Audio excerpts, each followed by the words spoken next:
نحمده ونصلي على رسول الكريم وبعد أعوذ بالله من الشيطان الرجيم. Now some other arguments the atheists ask.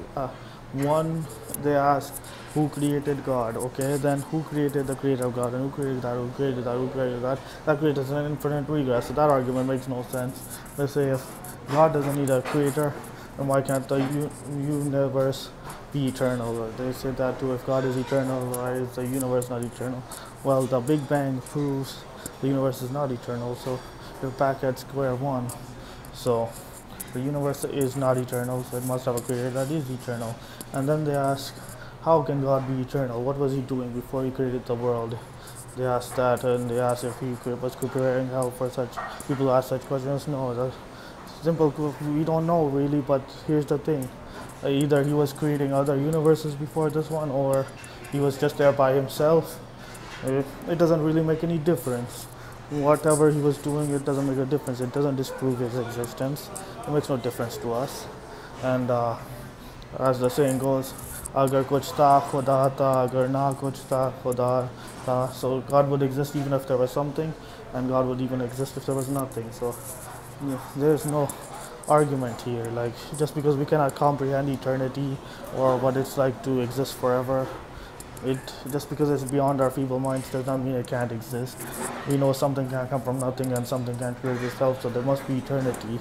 And we don't even know the universe isn't eternal, so there must be another eternal being out there. So now they ask, Richard Dawkins' argument is the ultimate Boeing 747 argument. If this, he says, if the universe is complex, therefore God must be more complex than the universe since he created it. Therefore, he must have a creator that's even more complex. But this is a wrong argument too, because we do not know the nature of God's being. We do not know for sure if he's complex. Just because he's intelligent does not mean he's complex. Like, he must be a sentient being first of all. If he's not a sentient being, then how could a being with no knowledge and no powers create a universe? Like, could a dead rock create a universe? It doesn't make any sense, these arguments the atheists have. And then they ask the omnipotence paradox. If God is so powerful, can he create, if God is all powerful, can he create a stone not even he can lift? Well, this doesn't prove anything either, because by all powerful, that excludes all the absurdities, because